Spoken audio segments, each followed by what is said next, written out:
Sesaat lagi akan Anda dengarkan Radio Talk Show bersama Northern Heart Hospital Penang, Malaysia. Telepon +604 217 5588. WhatsApp +60 12 332 8505. Website www.nhearthospital.com. Follow Instagram @nheartpenang. Terima kasih sahabat Sonora, Anda masih terus bersama siaran kami pagi ini di Sonora FM 98 Surabaya, News, Traffic, and Music. Nah, sahabat Sonora, setiap tahunnya penderita yang mengalami penyakit jantung ini terus mengalami peningkatan. Menurut World Health Organization atau WHO, secara global tercatat ada 17,9 juta kematian yang disebabkan oleh penyakit jantung. Angka ini diperkirakan dapat meningkat sampai 24,2 juta di tahun 2030. Maka dari itu untuk mengurangi tingkat kematian tersebut, tindakan pembedahan dilakukan dengan tujuan untuk memperbaiki masalah yang mungkin terjadi di organ jantung. Tindakan pembedahan ini terdiri dari beberapa cara, salah satunya adalah teknik invasif minimal. Apa itu bedah jantung dengan menggunakan teknik invasif minimal? Selama 1 jam ke depan, saya Andre Komarudin akan membahasnya bersama Northern Heart Hospital Penang, Malaysia. Dan sahabat Sonora, saya ingatkan Radio Talkshow Kesehatan bersama Northern Heart Hospital Penang, Malaysia kali ini bisa Anda akses melalui berbagai cara. Audio di gelombang FM 98,0 Surabaya dan streaming sonora.co.id Play Surabaya. Anda juga bisa tonton secara visual melalui live YouTube Sonora Surabaya dan Sonora Jakarta, serta aplikasi X-Space Radio. Khusus untuk yang mengakses acara ini melalui aplikasi X-Space Radio, jangan lupa ya untuk klik banner Northern Heart Hospital yang ada di bagian atas. Nanti Anda akan terhubung secara langsung dengan website dari Northern Heart Hospital untuk mengetahui informasi lebih lanjut tentang layanan dan appointment visit yang bisa Anda lakukan bersama dokter-dokter yang ada di Northern Heart Hospital Penang, Malaysia. Nah, sudah ada narasumber yang terhubung bersama saya kali ini via Zoom langsung dari Penang, Malaysia, Profesor Dato Dr. Abu Yamin bin Kamis, konsultan bedah kardiotoraks di Northern Heart Hospital Penang, Malaysia. Halo Dokter Abu, apa kabar? Ya, kabar baik, Indra. Terima kasih Dokter Abu. Saya tahu betul Anda sangat sibuk. Anda meluangkan waktu kali ini untuk memberikan edukasi kepada sahabat Sonora tentang bahasan yang sudah kita sebutkan tadi. Di awal mungkin Dokter Abu, bisakah Anda perkenalkan diri Anda? Ya, tentu sekali. Terlebih dahulu saya mau mengucapkan jutaan terima kasih ya kepada Sanora atas peluang untuk kami bersama berhubung berkongsi cerita tentang operasi jantung secara minimal. Saya secara ringkasnya berumur 50 tahun lebih dan udah dalam 25 tahun ke 27 tahun dalam tugasan pembedahan jantung. Saya sudah melakukan hampir 6.000 operasi dan khusus fokus saya kepada pembedahan jantung dewasa, juga pada jantung kanak-kanak.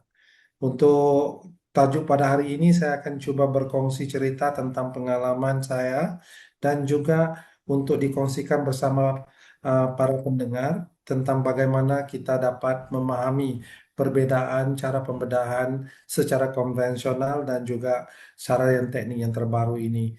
Karena mudah-mudahan ianya akan memberi manfaat kepada semua pendengar. Baik. Dokter Abu, bisakah Anda menjelaskan secara singkat apa itu bedah jantung minimal invasif dan apa bedanya dengan bedah jantung terbuka tradisional? Perkataan yang kita pakai minimal selalunya merujuk kepada perkara yang kecil. Tetapi apa yang berlaku sebenarnya di dalam operasi ini masih menyempurnakan prosedur itu secara 100%. Yaitu sekiranya pasien memerlukan operasi bagi penukaran katup ataupun untuk pintasan koronari, walaupun berapa katup yang perlu ditukar atau di repair, ataupun pembedahan koronarinya beberapa pintasan yang perlu dilakukan, ianya dilakukan sepenuhnya seperti pembedahan yang konvensional ataupun terbuka tradisional. Tetapi secara umum hampir 95% kita maklum kalau pembedahan jantung itu memerlukan bukaan yang panjang di dada. Dipotong daripada di bawah leher ini hampir ke bahagian separuh atas pusat untuk membolehkan dokter pergi ke jantung dan melakukan operasi di situ. Dan kaidah ini memang kaidah yang paling kerap dipakai dan selamat dilakukan pada masa sekarang. Bedanya ini terlalu menakutkan, terutama bagi siapa saja. Walaupun pada keluarga saya sendiri saya berdepan dengan perkara yang berat untuk meyakinkan operasi jantung ini tidak terlalu memudaratkan karena proses pembedahan itu perlu dilakukan di bawah anestesia dan juga dibuka dan dilakukan secara kemas. Operasi secara konvensional ini rasa kesannya lebih ketara semasa selepas operasi. Apabila pasien udah sadar, udah mulai mau bangun, bernafas, berjalan, rasa nyerinya itu terlalu besar, terlalu kuat, terlalu berat. Jadi saya memperkenalkan kaidah minimal invasif ini karena luka pembedahan hanyalah kecil, hanya di bagian sisi dada, tanpa memerlukan sebarang pemotongan pada tulang dada. Apa yang dilakukan semasa operasi masih lagi secara penuh, tetapi ini memberikan kesan yang kecil sahaja ke bagian luka rongga dada. Jadi pasien akan merasakan rasa nyeri yang lebih minimal dengan luka yang lebih kecil ataupun kosmesisnya ada lebih bagus dan pasien juga akan merasa lebih selesa, bisa bangun lebih tenang, bisa berjalan-jalan dan penyembuhannya juga akan menjadi lebih pantas. Baik, Dokter Abu, sudah berapa lama Anda melakukan prosedur ini dan bagaimana Anda melihat bidang ini berkembang? Uh, Prosedur minimal ini saya mula lakukan sekitar daripada tahun 2009 hingga 2010. Tetapi ianya satu proses pembelajaran yang panjang. Ianya melibatkan banyak prosedur di dalam tubuh badan jantung kita, bermula daripada pembedahan paru-paru, kemudiannya saya berganjak kepada pembedahan injak katup, di mana saya belajar untuk menukar ataupun merepair injak katup dari segi mitral ataupun katup aortik atau tricuspid. Selepas mahir perkara itu, saya juga berganjak kepada pembedahan minimal untuk koronari, untuk pintasan jantung. Dan tentunya pintasan jantung ini lebih rumit dan kompleks karena ia melibatkan keseluruhan jantung dan selalunya pasien yang memerlukan pintasan koronari ini kondisi jantung itu agak lelah dan penat. Jadi kita perlu melakukannya dengan lebih hati-hati dan kemas supaya risiko semasa operasi ini dapat diminimalkan dan pesakit dapat melalui prosedur ini dengan selamat dan pulih dengan bagus. Baik. Sahabat Sonora, di segmen pertama ini kita sudah mendengarkan penjelasan dari Dokter Abu tentang apa itu operasi jantung minimal invasif. Apa saja kriteria pasien yang memenuhi syarat untuk menjalani operasi bypass minimal invasif? Kita nanti akan membahasnya saat lagi di segmen kedua. Jangan kemana-mana, tetaplah terus bersama dengan Sonora FM 98 Surabaya. Saya ingatkan untuk sahabat Sonora yang menonton melalui aplikasi Express Radio, bisa langsung Anda klik banner Northern Heart Hospital yang ada di bagian atas ini. Nanti Anda akan terhubung secara langsung dengan website dari Northern Heart Hospital untuk mengetahui informasi lebih lanjut tentang layanan dan appointment visit yang bisa Anda lakukan bersama dokter-dokter yang ada di Northern Heart Hospital Penang, Malaysia. Jangan kemana-mana, tetaplah bersama Radio Sonora FM 98 Surabaya di program Talkshow Kesehatan Spesial bersama Northern Heart Hospital Penang, Malaysia. Saya Andre akan kembali sesaat lagi.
Terima kasih sahabat Sonora, Anda masih mendengarkan program spesial talk show kesehatan bersama dengan Sonora FM 98 Surabaya dan Northern Heart Hospital Penang, Malaysia.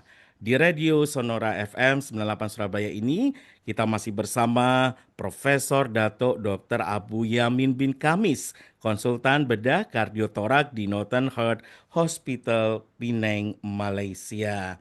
Nah, sahabat Sonora, saya ingatkan Radio Talkshow Kesehatan bersama Northern Heart Hospital Pinang Malaysia ini kali ini bisa Anda akses melalui berbagai cara. Anda bisa streaming melalui sonora.co.id Play Surabaya, bisa juga melalui visual di live YouTube Sonora Surabaya dan Sonora Jakarta, serta aplikasi Express Radio. Khusus untuk Anda yang mengakses acara ini melalui aplikasi Express Radio, jangan lupa klik banner Northern Heart Hospital yang ada di bagian atas. Nanti Anda akan terhubung secara langsung dengan website dari Northern Heart Hospital untuk mengetahui informasi lebih lanjut tentang layanan dan appointment visit yang bisa Anda lakukan bersama dokter-dokter yang ada di Northern Heart Hospital Penang, Malaysia. Baik, dokter Abu, bagaimana operasi bypass arteri koroner minimal invasif ini dilakukan dibandingkan dengan metode tradisional, dokter? Ada dua perkara yang sangat berbeda dalam operasi minimal dan juga operasi konvensional. Satu operasi yang minimal ini bisa dilakukan melalui operasi secara luka kecil di bagian antara tulang rusuk, berbanding dalam operasi konvensional di mana tulang dadanya terpaksa dibuka di tengah-tengah. Dan yang keduanya, pengambilan kondui ataupun saluran darah yang diperlukan untuk dijadikan sambungan ataupun pintasan yang baru supaya ada jalan baru pada jantung itu. Kalau diambil secara konvensional, graf ataupun kondui ini diambil secara potongan yang panjang. Sama ada daripada tulang dada, di mana arteri internal mammary diambil, ataupun daripada luka tangan, dari radial artery, dan juga daripada urat kaki ataupun saphenous vein. Itu juga mengambil luka yang panjang di tangan, kaki, dan dada.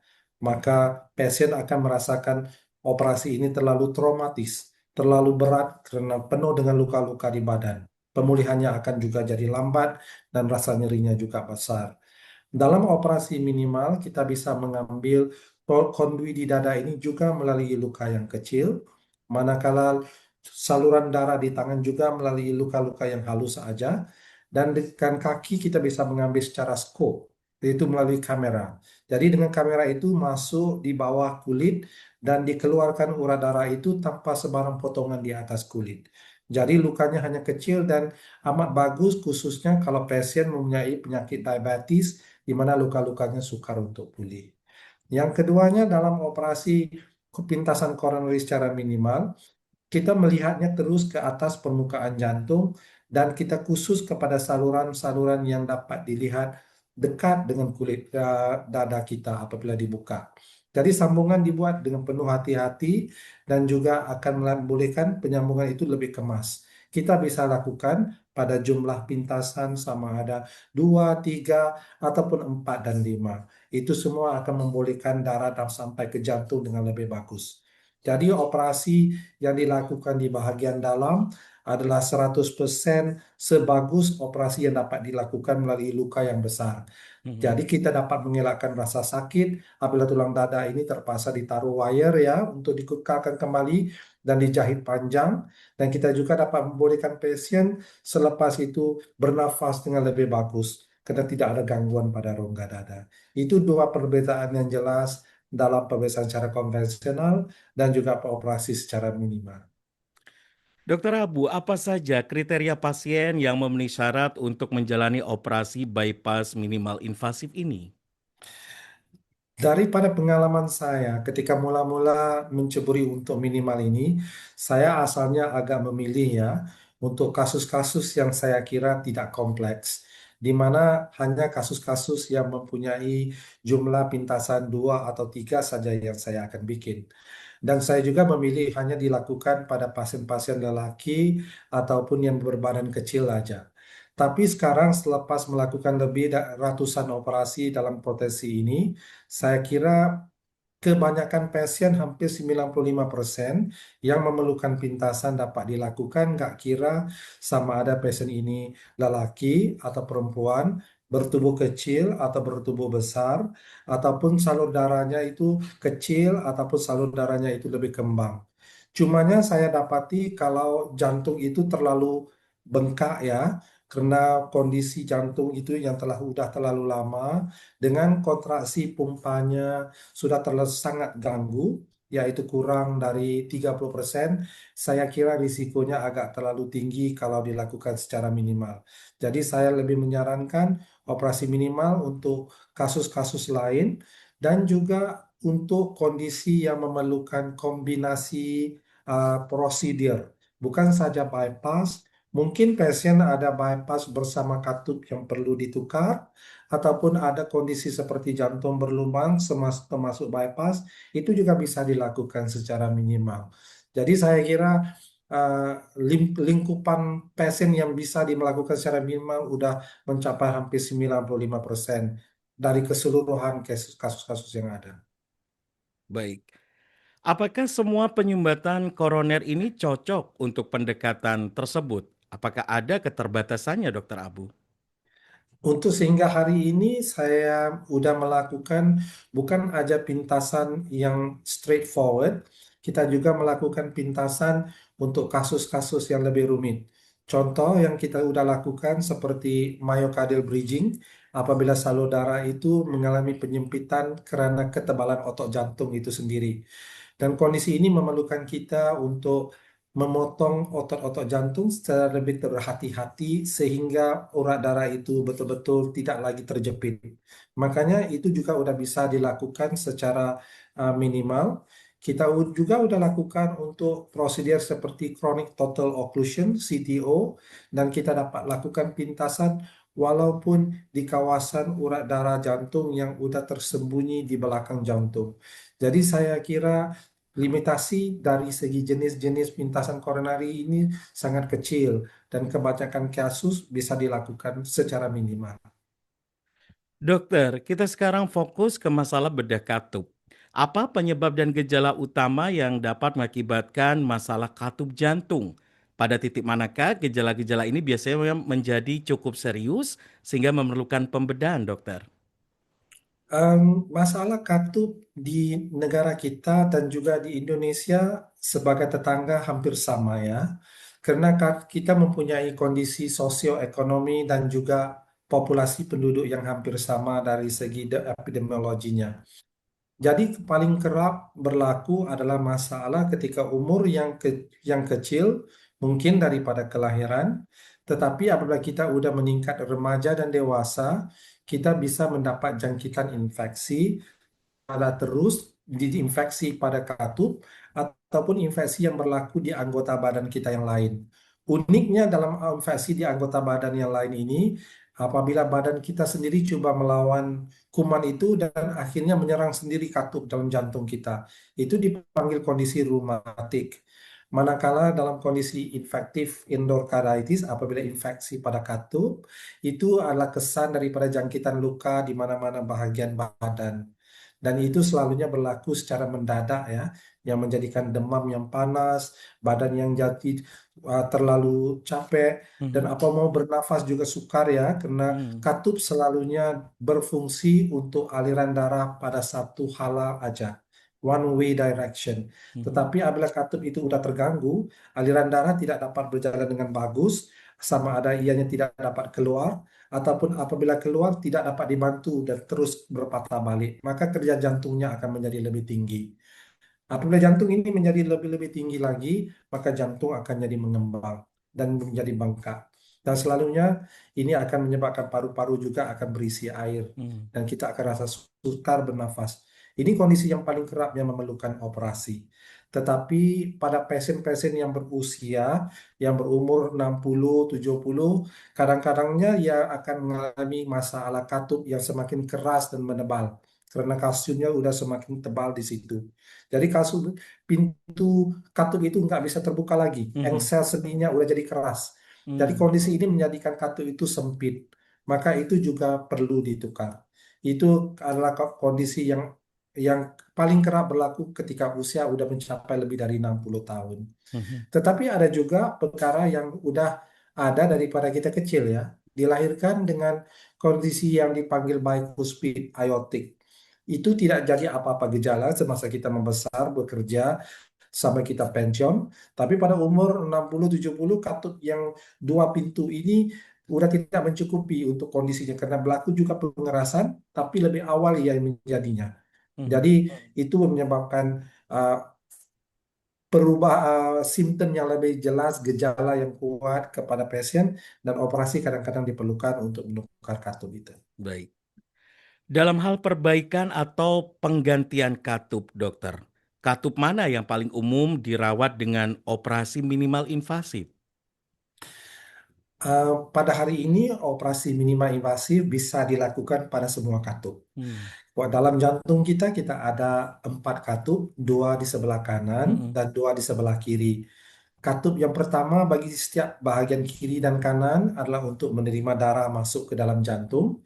Manakala katup yang kedua adalah untuk mengizinkan darah keluar dari jantung.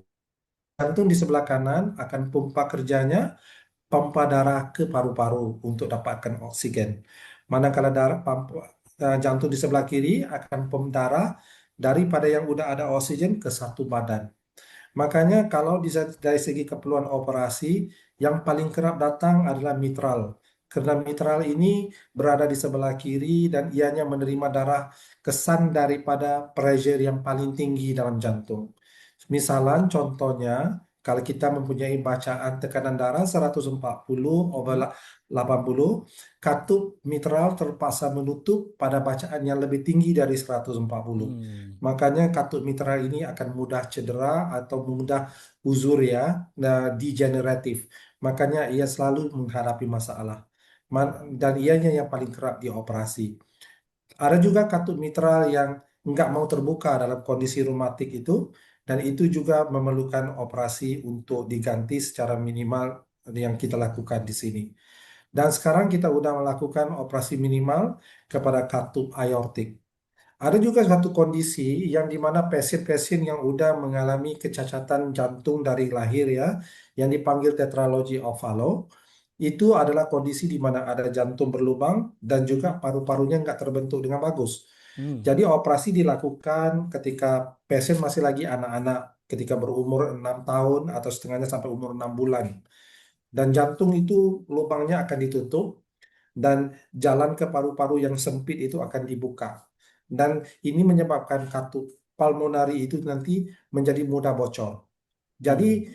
kondisi ini akan mulai menjadi ketara apabila selepas 10-15 tahun katup ini akan menjadi sangat bocor dan jantung sudah mulai kembang. Mhm. Kalau dahulunya operasi ini memerlukan pembedahan semula karena ini udah kali kedua ya Mhm. kondisi pada jantung itu berulang. Makanya operasi yang kali kedua melalui tulang dada yang sama, rasa parunya sudah sangat amat tebal. Hmm. Jadi kalau dibikin itu berlaku lebih mudah komplikasi, pendarahan, cedera. Hmm. Jadi sekarang saya udah bisa membuatkan operasi penukaran katup pada pulmonari ini secara minimal juga. Ini antara yang pertama dilakukan di dunia dan kita mempunyai koleksi yang paling besar sekali dari segi sukses bikin operasi untuk pulmonari ini.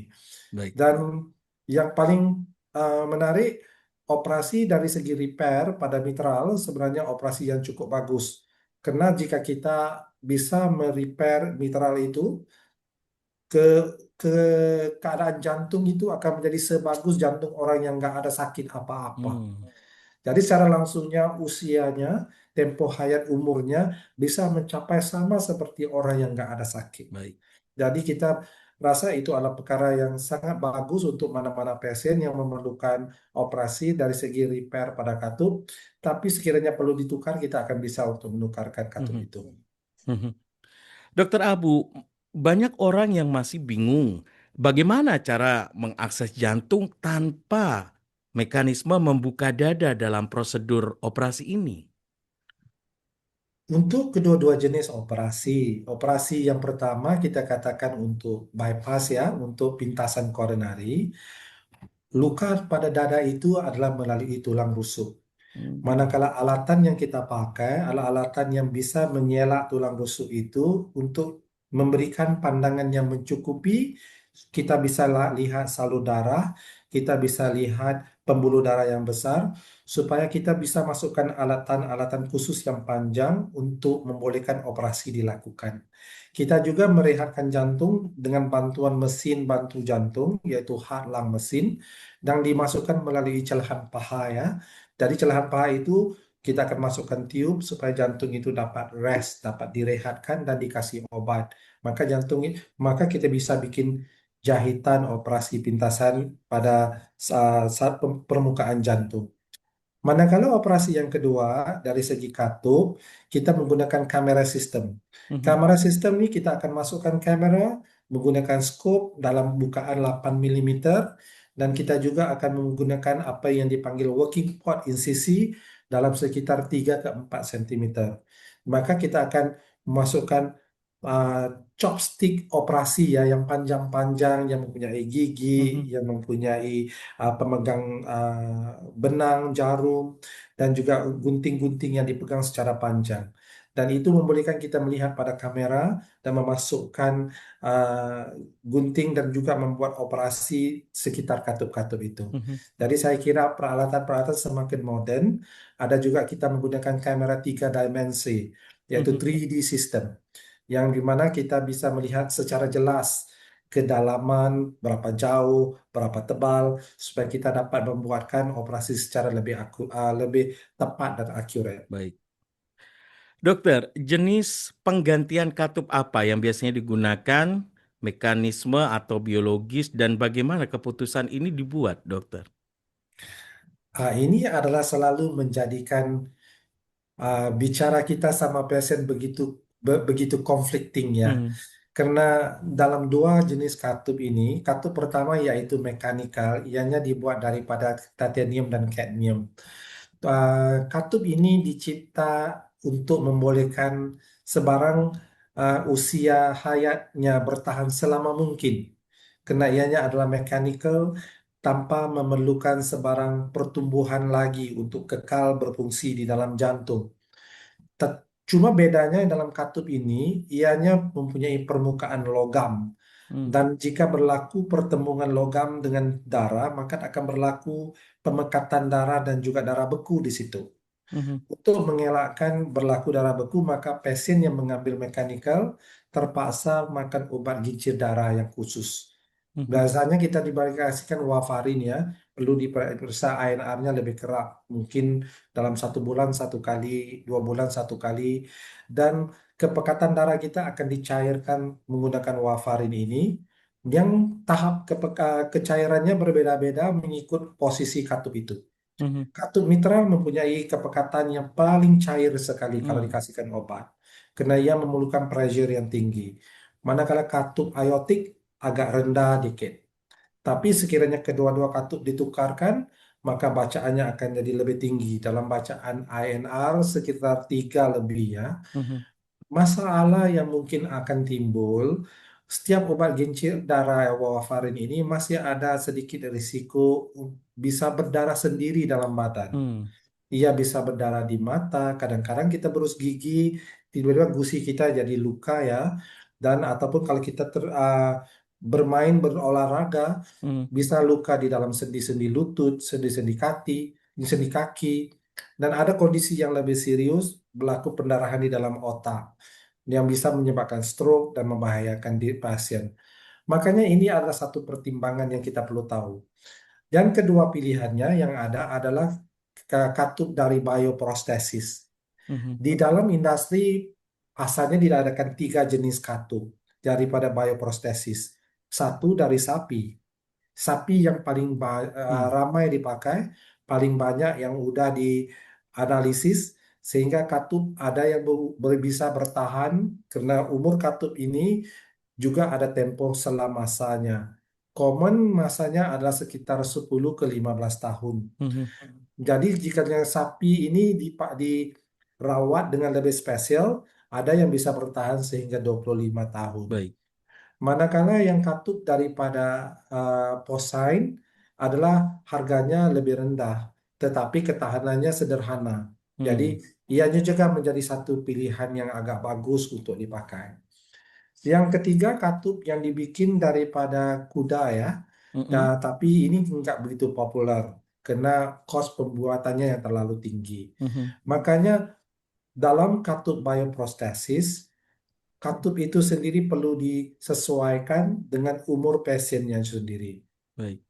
Kalau pasiennya itu nggak ada masalah untuk datang operasi dan 10-15 tahun lagi merasa oke untuk datang lagi gantikan katup, maka dia sesuai untuk bioprostesis. Mhm. Karena dalam bioprostesis nggak perlu makan obat kincir darah.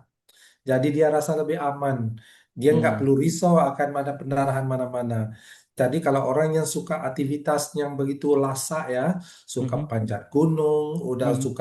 suka acara olahraga, suka main acara tempur-tempur, maka sekiranya ada luka apanya nggak susah mau berhenti, sebab Baik. dia nggak perlu bagian darah.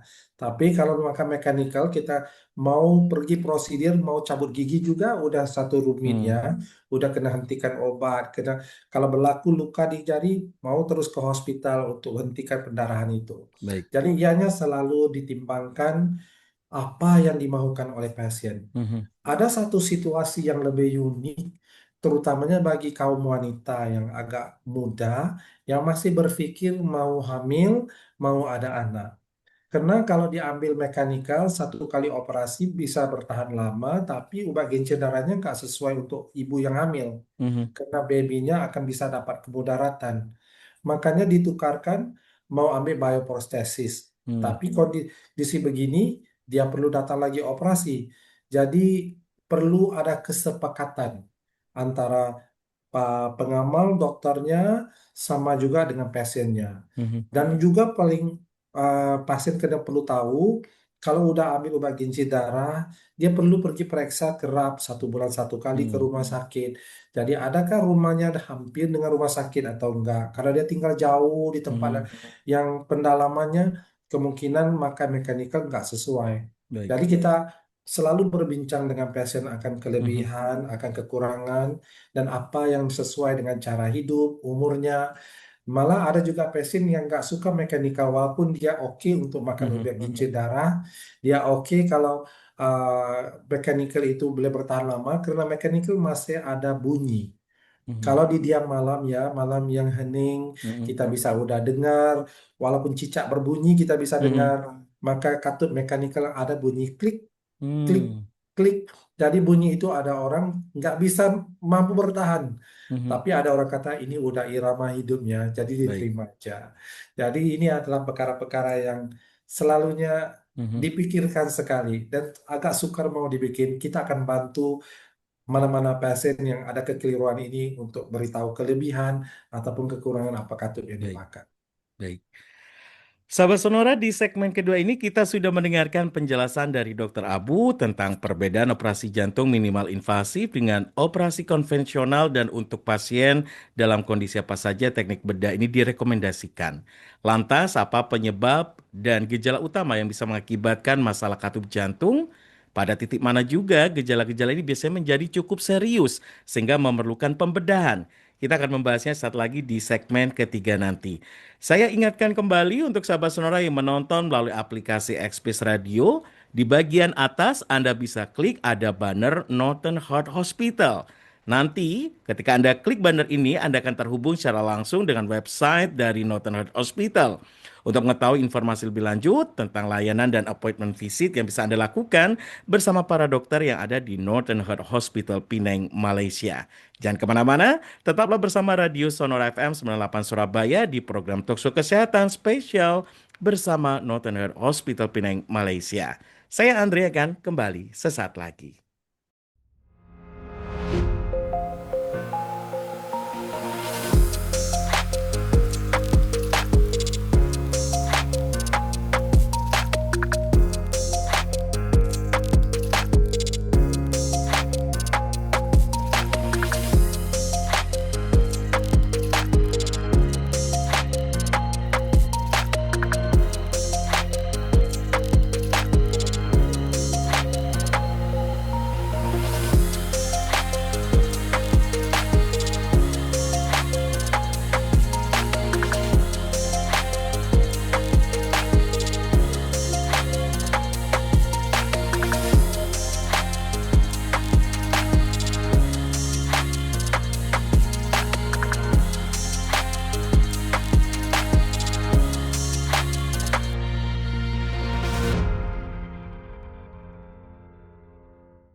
Terima kasih sahabat Sonora, Anda masih mendengarkan program spesial Radio Talkshow Kesehatan bersama dengan Northern Heart Hospital Penang, Malaysia di Radio Sonora FM 98 Surabaya.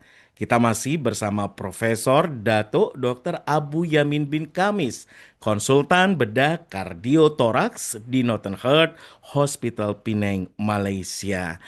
Dan sahabat Sonora, Andre ingatkan Radio Tokso Kesehatan ini bisa Anda akses melalui berbagai cara. Audio di gelombang FM 98,0 Sonora Surabaya dan streaming sonora.co.id Play Surabaya. Visual bisa Anda nikmati melalui kanal live YouTube Sonora Surabaya dan Sonora Jakarta serta aplikasi Express Radio. Khusus untuk Anda yang mengakses secara ini melalui aplikasi Express Radio, jangan lupa klik banner Northern Heart Hospital yang ada di bagian atas. Nanti Anda akan terhubung secara langsung dengan website dari Northern Heart Hospital untuk mengetahui informasi lebih lanjut tentang berbagai layanan dan appointment visit yang bisa Anda lakukan bersama para dokter yang ada di Northern Heart Hospital Penang, Malaysia. Dokter, apa keuntungan utama bagi pasien yang menjalani operasi minimal invasif ini dibandingkan operasi tradisional atau konvensional, Dokter Abu? Andri, perkara yang paling utama sebenarnya dalam operasi minimal ini ialah mengurangkan kekeliruan minda dalam membuat keputusan yang paling tepat, apa yang paling bagus untuk jantung. Karena apabila pasien memikirkan tentang operasi secara tradisional, berdasarkan pengalaman mungkin ahli keluarga atau teman-teman, selalu dilihat kondisinya berat, sakit yang berpanjangan, pemulihan yang lambat, terkeluar daripada tugasan-tugasan ataupun tidak mampu bekerja untuk keluarga bagi tempo selah yang panjang, hampir 3 bulan, 4 bulan, ada yang sampai lebih panjang dari Mhm, itu. Makanya setiap kali kondisi jantung itu memerlukan perawatan, sama ada bypass ataupun katup, ramai pasien yang menangguhkan operasi ini karena mau berpikir, mau berbincang, atau mau mencari pandangan-pandangan yang dapat memberikan jawaban yang senang diterima. mhm, Maka ada yang pergi kepada perubatan tradisional yang mengambil kesempatan, ataupun perubatan alternatif lain yang menakut-nakutkan tentang operasi yang tidak memberikan kebaikan kepada pasien. mhm, Jadi dengan operasi yang minimal ini, pemikiran mereka akan menjadi lebih tenang. Karena nggak ada lagi istilah operasi yang besar, luka mhm, yang besar, rasa sakit yang lama, ataupun pemulihan yang lama. Makanya ianya lebih aman untuk mereka membuat keputusan. Adakah mereka wajar melakukan prosedur? Karena lazimnya pasien nggak akan mau datang ke hospital pada 3 perkara. Mereka mhm, nggak mau karena ada rasa sakit, mereka nggak mau kalau ada luka pendarahan yang banyak, dan mereka nggak mau kalau ada hilang fungsi pada anggota badan. Maka dalam operasi minimal ini, kita mampu mengurangkan 3 perkara ini yang akan dilalui jika melalui prosedur secara konvensional. mhm, mhm. Dokter Abu, apakah ada risiko atau komplikasi unik terkait dengan pendekatan invasif minimal ini, dokter? Jujurnya ada ya, walaupun apabila saya berkonsultasi dengan pasien, saya akan ceritakan itu yang terakhir sekali. Saya akan ceritakan yang commonnya dahulu. Tapi secara umum operasi mana-mana operasi jantung masih terdedah dengan risiko seperti infeksi, risiko dari segi kesan dari anestesia, risiko juga dari segi gangguan sedikit pada anggota badan apabila kita memakaikan mesin bantuan jantung itu ya, dan Mhm, juga sedikit pendarahan. Itu adalah komplikasi yang umum, sama ada dalam operasi minimal ataupun daripada operasi konvensional. Cuma beda yang paling jelas dalam operasi minimal ini, kita menggunakan pembuluh darah di paha untuk memasukkan tiub mhm, supaya jantung dapat berehat. Makanya selepas operasi, agak dalam 5% ke 10% pasien mempunyai pembengkakan sedikit di kawasan femoral ataupun di pangkal paha. Dan mhm, selamanya mengambil masa yang dalam sekitar 2 ke 3 minggu untuk pembengkakan ini reda. Karena itu kawasan yang perlu dijahit ya, dan itu masih tidak mengganggu pasien dari segi pergerakan hari-hari. mhm, Ianya adalah satu pembengkakan kecil. Perkara yang keduanya yang agak unik kalau dalam operasi bypass, di mana lukanya adalah di sebelah kiri dan juga menghampiri luka ketiak, pangkal ketiak, maka pasien akan merasa kebas di kawasan ini. Mhm. Atau nggak bisa terasa apa-apa. Karena Mhm. kawasan urat saraf ini selalunya akan sedikit terganggu. Tapi fungsi ini pada rasa kebas dan tidak terasa apa-apa ini akan mula pulih selepas 2 ke 3 bulan. Tetapi Mhm. tidak menjejaskan sebarang kerja-kerja kepada pasien. Jadi itu ada dua perkara yang saya kira agak unik dalam operasi minimal dari segi kesan yang mungkin berlaku. Mhm. Dokter, bagaimana proses pemulihan dibandingkan dalam waktu, rasa sakit, dan kembali ke aktivitas normal dari tindakan invasif minimal ini? Saya kira selepas saya merawat agak ramai pasien daripada Indonesia, khususnya dari Surabaya juga, Mhm. saya dapati ketahanan pasien-pasien dari Indonesia sangat mengkagumkan. Karena mereka mempunyai kekuatan, mungkin mau terbang pulang lebih awal ya, Mhm. maka nggak mau rasa terlalu sakit atau tergugat apa-apa. Lazimnya selepas operasi, ketika udah mulai sadar, kita juga masukkan pin converter di kawasan operasi. Kalau dikirakan skor sakit 1 hingga 0 hingga 10, ianya Mhm. sekitar 2 atau 3. Hmm. Dan kadang-kadang ada pasien yang mengaku sakitnya bukan di kawasan operasi lagi. Mhm. Sakitnya cuma di ujung kaki karena dibalut tebal ataupun di kawasan cucuk jarum. Mhm. Jadi ada pasien yang ada scoring cuma 0 ataupun 1. Jadi sakit dari segi kawasan operasi is almost negligible. Mhm. Tapi ada juga yang masih ada nggak selesa-selesa ya. Tapi itu adalah tempo yang pendek saja. Mhm. Apabila pasien udah mulai bangun berjalan yang selalunya hari yang pertama selepas operasi kita udah minta pasien mulai bangun berjalan. Itu Mhm. udah biasa, sama ada bypass ataupun operasi katup. Pada hari yang ketiga, pasien udah bisa berjalan sendiri. Pada hari yang keempat, udah bisa naik tangga, turun tangga.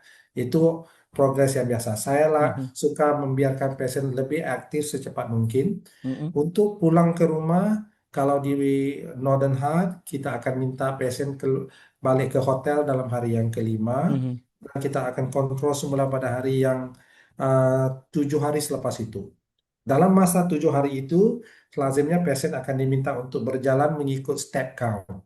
Jadi langkah kaki berapa tapak, hari yang pertama 500 langkah, hari yang kedua 500 langkah dinaikkan 100 jadi 600. Jadi Mhm. apabila kita bertemu semula, udah mencapai 1.200 langkah pada hari yang ketemu janji. Kekal Mhm. setiap minggu dinaikkan 500-500. Jadi lazimnya pasien udah bisa berjalan laju pada hari yang minggu yang kedua udah bisa berjalan laju. Baik. Manakala kondisi untuk pemulihan membawa mobil atau Mhm. menaiki sepeda pada minggu yang keempat dan kelima mereka udah bisa kalau kondisinya agak ringan. Tapi Mhm. kebanyakan pasien akan menunggu sehingga minggu yang keenam.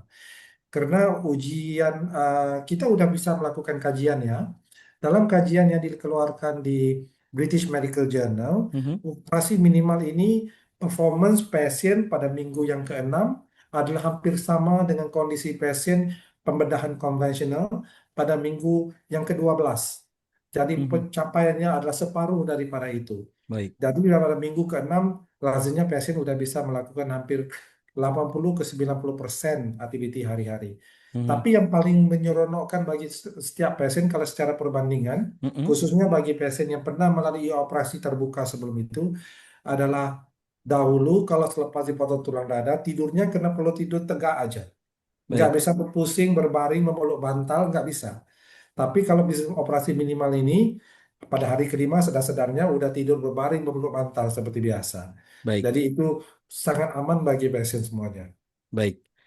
Sahabat Sonora, di segmen ketiga tadi kita sudah mendengarkan penjelasan dari Dokter Abu tentang ada tidaknya resiko komplikasi yang terjadi jika melakukan bedah dengan teknik invasif minimal. Lantas, seperti apa kisah sukses para pasien yang telah berhasil melakukan operasi jantung dengan teknik minimal invasif? Kita nanti akan mendengarkan penjelasannya sesaat lagi di segmen keempat nanti. Saya kembali ingatkan sahabat Sonora yang menonton melalui aplikasi Express Radio, klik banner Northern Heart Hospital yang ada di bagian atas. nanti Anda akan langsung terhubung secara langsung dengan website dari Northern Heart Hospital untuk mengetahui ragam informasi lebih lanjut tentang layanan dan appointment visit yang bisa Anda lakukan bersama para dokter yang ada di Northern Heart Hospital Penang, Malaysia. Jangan kemana-mana, tetaplah bersama Radio Sonora FM 98 Surabaya di program Talkshow Kesehatan spesial bersama Northern Heart Hospital Penang, Malaysia. Saya Andre akan kembali sesaat lagi.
Terima kasih sahabat Sonora, Anda masih mendengarkan program spesial talkshow kesehatan bersama Northern Heart Hospital Penang, Malaysia di Radio Sonora FM 98 Surabaya.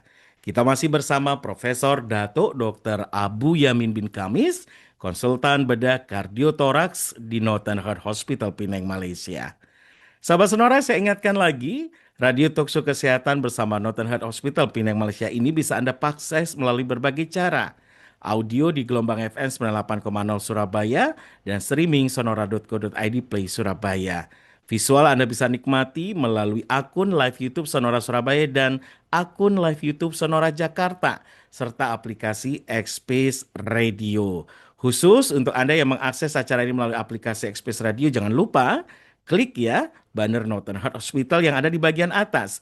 Nanti Anda akan terhubung secara langsung dengan website dari Northern Heart Hospital untuk mengetahui informasi lebih lanjut tentang layanan dan appointment visit yang bisa Anda lakukan bersama dokter-dokter yang ada di Northern Heart Hospital Penang, Malaysia.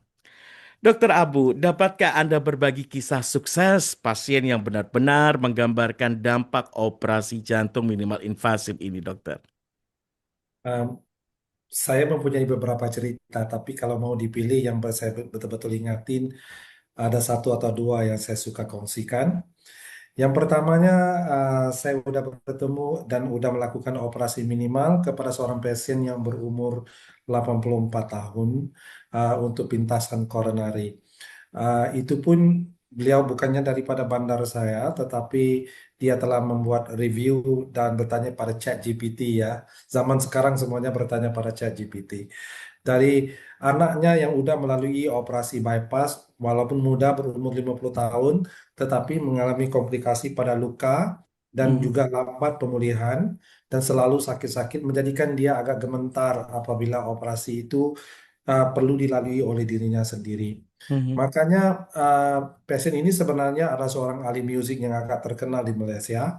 Kalau bisa saya sebutkan nama yaitu Datuk Johari Saleh, ya mhm, komposer di radio TV Malaysia. mhm, Maka pada usia 84 dia merasakan kalau dilakukan operasi secara konvensional maka pemulihannya akan menjadi sangat lama. Dan mhm, dia sendiri masih lagi seorang yang aktif. Jadi saya udah bisa memungkinkan bypass pintasan koronari untuk 3 graf pada kasus beliau dan pemulihannya adalah sangat bagus. Hanya pada minggu yang keempat kelima beliau sudah bisa kembali beraktiviti seperti biasa. Jadi saya kira usia bukannya faktor dalam pemilihan untuk pilihan operasi minimal. Manakala satu kasus yang kedua yang saya kira juga sangat-sangat membantu adalah seorang pasien daripada Indonesia sendiri mhm, yang udah mengalami operasi konvensional yang pertama. Perlu ditukarkan katup mitral karena kerusakan dan ini dilakukan di luar negara juga di tempat lain. mhm, Dan selepas 7 tahun katup itu mengalami jangkitan dan rosak. Makanya katup itu nggak berfungsi dan jantungnya kembali bengkak. Dan mhm, dia nggak bisa beraktivitas seperti biasa. Umurnya masih muda, baru dalam 50 tahun. Makanya dia nggak bisa bekerja. Dan Mhm. ini mengganggu keluarganya. Jadi dia berusaha kembali ke hospital yang lama untuk ditawarkan apakah prosedur yang bisa dilakukan. Beliau diberikan dua option. Option yang pertama adalah operasi secara biasa kembali Mhm. konvensional melalui luka yang lama yang kita sebutkan sebagai redo. Itu operasi yang lebih menyakitkan, Baik. prosedurnya lebih panjang, mempunyai risiko yang lebih tinggi ya, karena parut Mhm. yang udah tebal, dan ditukarkan katup itu. Dan dia agak risau karena kos itu sendiri udah terlalu tinggi. Mhm. Ataupun diberikan satu lagi prosedur baru yang dipanggil transcatheter mitral replacement. Mhm. Tetapi prosedur ini nggak sesuai untuk dirinya karena dia terlalu muda, umur baru 50, karena transcatheter ini hanya sesuai untuk umur 75 ke atas. Baik. Makanya beliau terpaksa mempertimbangkan dua option yang kalau boleh dua-duanya dia nggak mau. Hmm. Satu yang terlalu menyakitkan dan terlalu costnya yang begitu tinggi sehingga 250.000 dolar. Jadi Mhm. ini menjadikan dia berpikir banyak dari segi Baik. cost dan pemulihan. Orangnya perlu bekerja, orangnya perlu melalui operasi pada Mhm. masa yang sama. Jadi apabila dia datang kepada saya tawarkan kepadanya operasi minimal untuk kali kedua. Mhm. Bermaksud redo surgery with minimally invasive. Jadi kita udah bikin operasi itu tanpa melalui luka yang lama, Mhm. tetapi melalui luka yang kecil aja, lebih kurang 5 cm di bawah ketiak kanan, dan katup itu dapat ditukarkan, dan dia tidak mengalami sebarang komplikasi. Mhm. Pada hari yang kelima, dia udah berjalan keluar dari hospital, balik ke hotel, dan pada 4 minggu 5 minggu ya udah pulang kali bekerja. Baik. Jadi saya kira operasi minimal pada kasus-kasus yang sebegini benar-benar memberikan kepuasan kepada diri saya dari segi membantu pasien dari pulih dan juga mencapai apa yang diinginkan. Baik. Sahabat Sonora, untuk informasi lebih lengkap dan appointment pengobatan dan perawatan di Northern Heart Hospital Penang, Malaysia, klik website nhearthospital.com. Jika ada pertanyaan yang ingin ditanyakan lebih lanjut, silakan sekarang juga Anda bisa menghubungi nomor telepon +604 217 5588. Sekali lagi, +604 217 5588 atau WhatsApp +60123328505. Sekali lagi, +60123328505. Jangan lupa follow Instagram @nheartpenang. Sampai di sini sahabat sonora kebersamaan kita di Radio Talkshow Kesehatan Spesial bersama Northern Heart Hospital Penang, Malaysia. Dokter Abu, terima kasih banyak untuk edukasinya. Semoga apa yang kita perbincangkan hampir 1 jam ini bermanfaat dan menjadi solusi untuk sahabat sonora yang ingin menjalani perawatan dan pengobatan di Northern Heart Hospital Penang, Malaysia. Thank you so much. Terima kasih banyak Dokter Abu. Terima kasih Henry, terima kasih kepada Sanora. Andre pamit undur diri. Sampai jumpa. Terima kasih telah Anda dengarkan Radio Talk Show bersama Northern Heart Hospital Penang, Malaysia. Telepon +604 217 5588. WhatsApp +6012 332 8505. Website www.nhearthospital.com. Follow Instagram @nheartpenang.